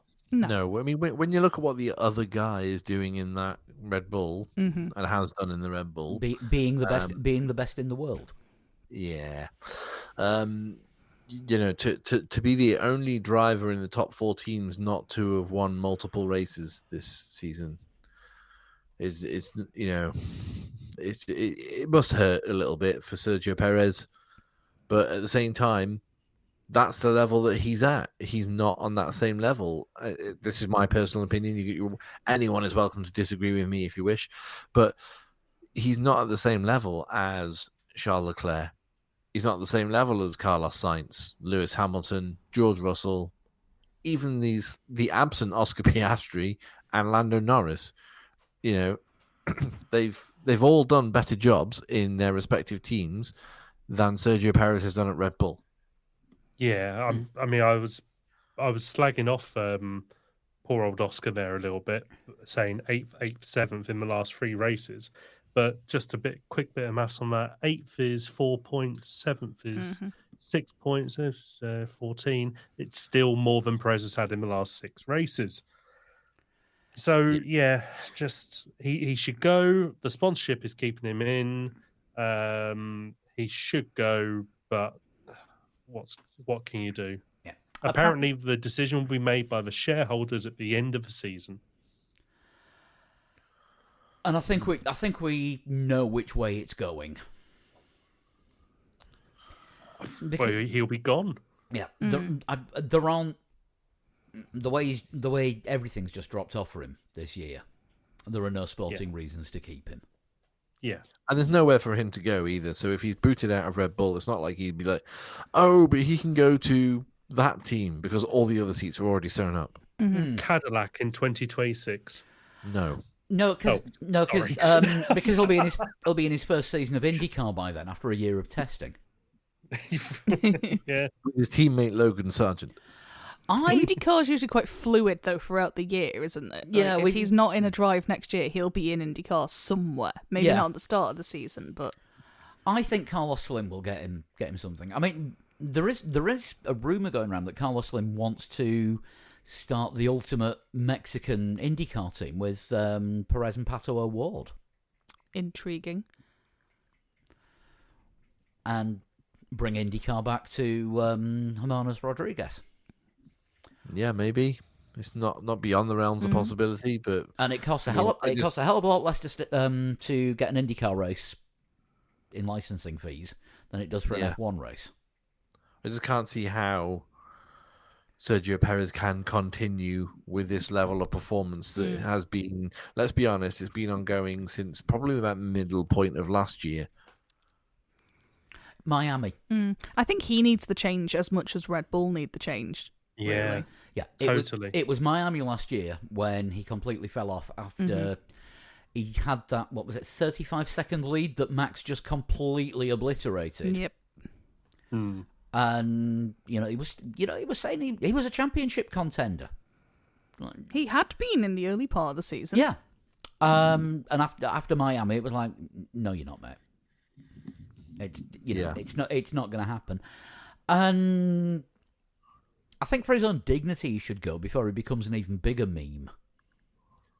So he was in the first 6 races, second, retired, second, third, fourth. Fourth was Miami this year. Since then, he's not been back in the top 5. His best finish was 6 in Zandvoort. So basically what we're saying is he's good up until Miami and then... Yeah, 99. Yeah. A bit like Will Smith's recording career. Good up until Miami. And that, ladies and gentlemen, is why the episode was called that when you first started it an hour and a half ago. Should we do Ferrari because they had the radio of the week? Oh, Charles did. Fucking hell. Oh, it was good. I mean, nice guys don't finish first. No, but I mean, so there was the one doing the rounds is Leclerc's post race radio, isn't it? The big long quote, and then the audio became available of that as well. During the race, there was a conversation between Charles and his engineer, where he said, "Look, Carlos has been told not to attack you," which Charles Leclerc responded, "Try telling him in Spanish." Yeah, it's fantastic. And then about 3 corners later, Carlos attacked him and took the place. Yeah. A little bit of defense on Carlos here. It's not hard to... It's quite hard to not attack your teammate when they're coming out of the pits on very cold, hard tyres on a very cold track when you've got your tyres up to pace and you have pace in the car yourself. You can't just sit there behind going... well, I guess I'll wait then. given that Charles Leclerc isn't really fighting for a driver's championship, which, I've just realised that means I lose my £2 bet. But And also when you he's- don't give a fuck because, let's face it, what are they going to do? Sack him? And Yeah, he'd no, already absolutely. cocked up his strategy by that point. He'd been asking to come in for quite a while before he actually did. He was pushing for this 2-stop strategy, which I think everyone could tell from how early the first round of pit stops came. It was definitely going to be a 2-stop race, and yet Ferrari dithered as usual. And by the time Sainz was allowed to come in, he was stewing, and they weren't ready for him, I were was they? going When to he say did, it took him 2 goals to come in because he was halfway down the pit approach. Did he say told him wake to up stay out. to them after the Yeah. pit stop? Yeah, he said wake up. That's right. Yeah, he did. Yeah. So but we saw the bromance, didn't we, on the red carpet at the Gladiator 2 premiere between Charles and Carlos. They obviously get on very well, but there's Out of the car. that rivalry appears to have been just sort of cooking over a little bit. Carlos, I think, feels that he should be the outgoing number one, shall we say, in the team. He believes he's faster than Charles, and on track he says, well, if Charles genuinely believes he's better than me, tell him to race me. Because as Paul rightly pointed out, like, Carlos is now, I don't give a shit. Like, what are you gonna do? Fucking fire me? Like, I'm off to Williams. See you later. You've already fired me, remember? So I do get where Carlos is coming from, but yeah, Charles' frustrations boiled over publicly, and that, I think, in the sport is a bit of a no-no. Even Carlos post-race was just like, I don't prefer to talk about these things in public. I prefer to sort them out with the team, and then whatever, I'll speak to you guys after I've said what we need to say to them. But I'm not going to talk about it now. Whereas Leclerc was basically told to shut up on the radio post-race. Well, he'd Have you got the transcript? already sworn on the radio, so I mean that's another 10 grand into the FIA Christmas party fund. He did end the rant, didn't he, by saying, "I know this is on the radio, sorry." Yeah, but even still, like, we have we got the transcript? Can I see if I Probably can find the transcript. Let's have a look. I think it's on our chat somewhere, isn't it? It definitely will be on the F1 radio Twitter X feed, which is always very entertaining. Sorry, I'm just scrolling back past Yngwie Malmsteen brand vitamins. Yeah, if the listeners got the site of our the media folder in our chat group, I've got it. I've got it. You found it. And who wants to read it out? You go for it. You All go right. for it. Okay, Charles, you did your job. Okay, thank you. Yeah, I did my job, but being nice fucks me over all the fucking time. All the fucking time. It's not even being nice, it's just being respectful. I know I need to shut up, but at one point it's always the same. So, oh my fucking God. Okay, but anyway, you did the right thing for the team. Yeah. what I love is I would love it if just after a race, Charles Leclerc shook off his monegasque shackles and went soft Yorkshire on the radio. It'd be brilliant, wouldn't it? The bit you undersold slightly there is when he finishes the rant and the Ferrari guy comes back in. That wasn't on the one that I had. But yeah, it's the Ferrari one does a slightly sort of in response to the big rant. The okay is sort of a standalone, slightly awkward sort of okay. Like I need to respond, but I don't really know what to say, so I'm just going to acknowledge it. So what you're saying is in Kieran that like Charles Leclerc should have come back on and been like, "You're fucking joking." Yeah. Up and down to strip. Not bloody spending money on bloody bandits. You're having a fucking laugh.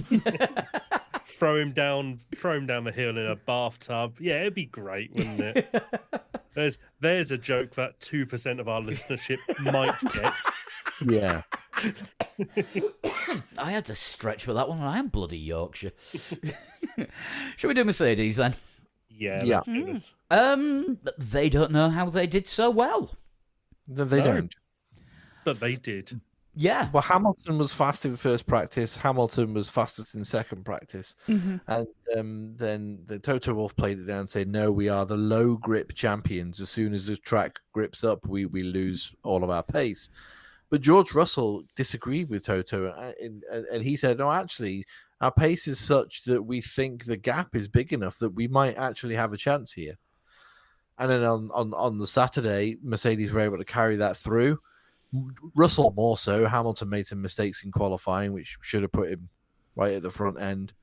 But the pace in that car was such that Russell, well, Hamilton went from 10th to 2nd, and which is just unheard of since 2021 for a Mercedes. Mm-hmm. And Russell managed to stay out in the lead and just he extended his lead massively at one point before I think he was told, all right, maybe just cool these tires a bit. Everyone else is two-stopping.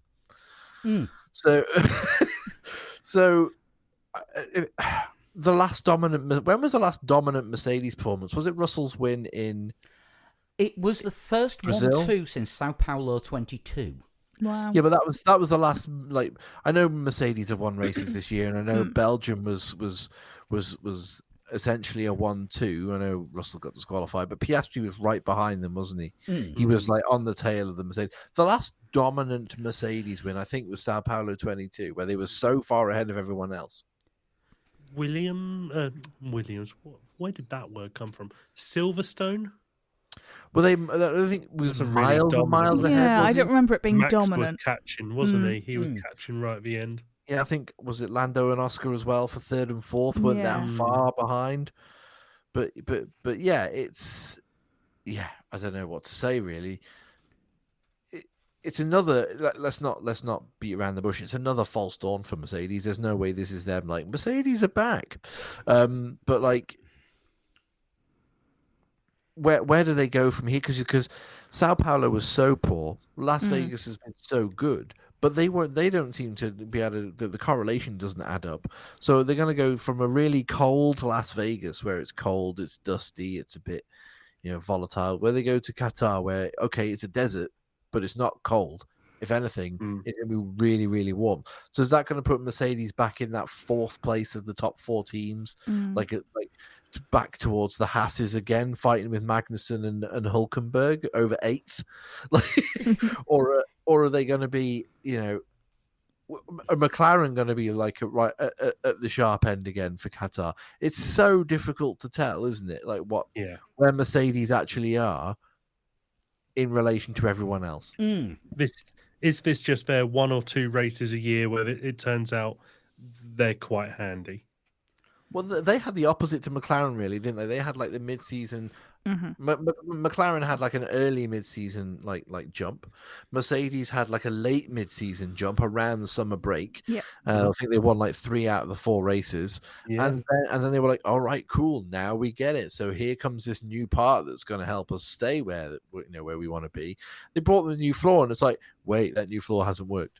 And we don't understand why it didn't. And they're like, we'll switch back to the old floor. And it's like, that didn't work either. We don't know what's happening here. Yeah.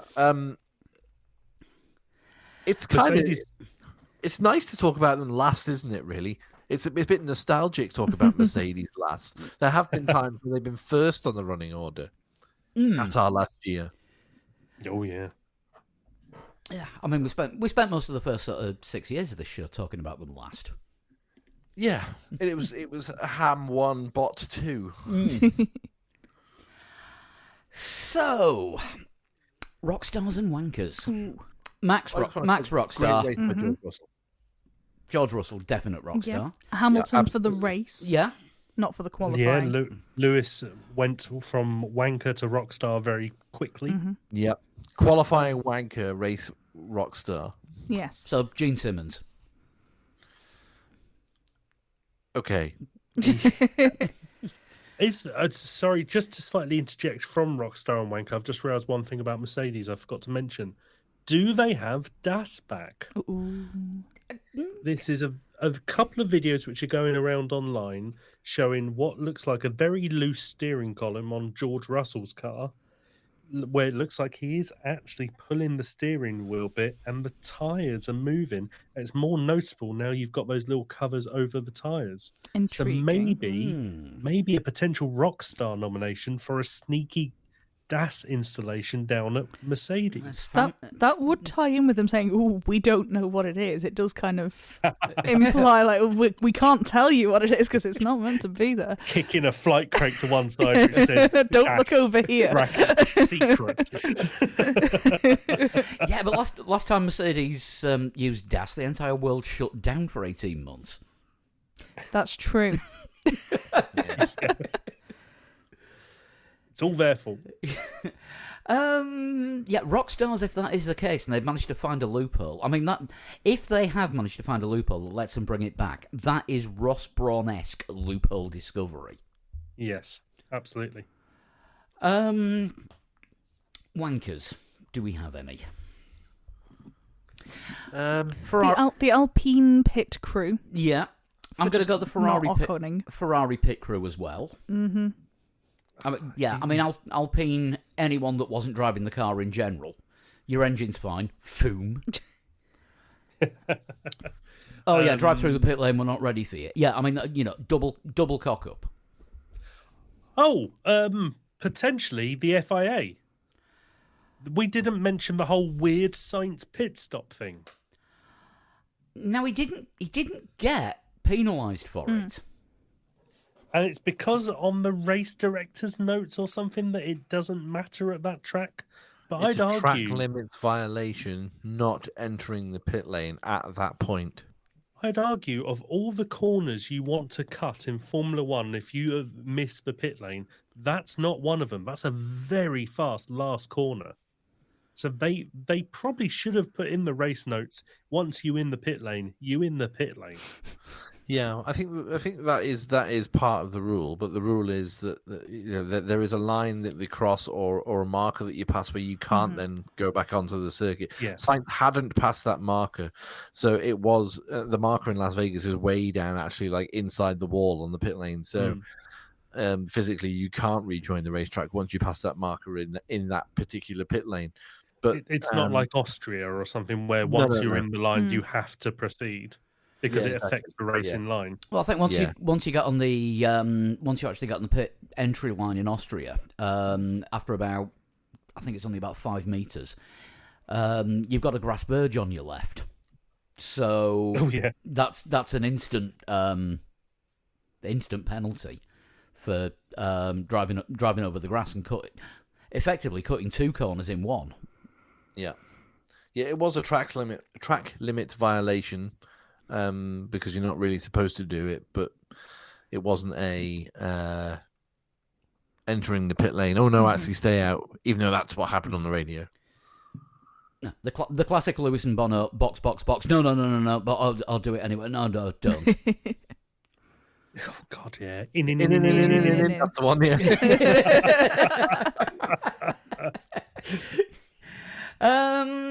How do we think the new race director did, by the way? Seeing as we're talking rock stars and wankers. Well, there was no major dramas, were there? So that's the thing, hard to tell.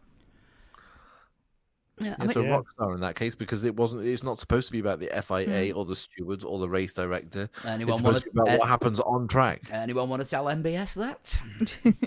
Oh yes, you did last week in no uncertain terms. Yeah. But yeah, I think we will need to see them deal with a bit of a sort of a palaver somewhere along the way, won't we? It was quite a clean race. There weren't really any incidents. There weren't safety cars. Yeah, Michael Massey had a very quiet first year after Charlie Whiting's passing. So, but we all know how that one ended, and we know how Niels Vittich's ended. Well, we don't know how Niels Vittich's ended, apart from he's gone. Yeah, essentially. Marquez Marquez did a good job, therefore he's probably sacked in the morning. Well, it is Tuesday tomorrow, so there's bound to be something that happens. I mean, I'm amazed we got the Andretti news. Yeah, on a Monday. Yeah, Monday news. What is happening? There's time for the Twilight Zone theme to appear at this point. Maybe that's all down to Rui Marquez. Oh God, there's going to be Tuesday news next week, and we're not even in the country. Not taking. At least you'll get an hour ahead of us. That's true. Not taking pod gear Pretty abroad. rough. There will be a podcast next week. We're going to record it straight after the race on Sunday, so let's hope it's not too much of a controversial race that doesn't get decided 6 hours later in the stewards' room. Yeah. Otherwise, we will be utterly screwed. Or it gets delayed because of a sandstorm or something. Booked in a game of Pandemic for about 5 p.m. next week. I might have to play that Saturday instead. I'd forgotten about that. Funnily enough, Pandemic was the only game that we played in my work board game club that we'd set up in March 2020. That's awkward, isn't You it? don't play Pandemic, Paul. You live Pandemic. You took it too far. There's no pangolin in the board game. Yeah. It's now in a sealed cupboard upstairs. Yeah. On that bombshell. If you want to get in touch with us, obviously 3legs4wheels.com. You can put your predictions in for all 3 on-track events between now and the end of the season, because we have a sprint weekend in Qatar. So racing on Saturday and Sunday. If you want to get in touch by email, it's 3legs4wheels@gmail.com and at 3legs4wheels on most of the socials, but on Blue Sky we are 3legs4wheels.com, and individually you can get us At Sean Cowper. At Flood21. At Kieran is boring. and at Pablo100. Right, like I said, we'll be back in a week. Need to add this one. If you want to support us, we have our Patreon. Just go to patreon.com/3legs4wheels, and you can support us there through making donations. You get the pod a little early, and on the times when we have an advert, you don't get an advert in there. How's that for a bonus? Right, we'll see you next week. Probably just after the checkered flag drops, and until then, let's just hope there isn't any news on Tuesday. See you later. Bye-bye. Bye. Bye.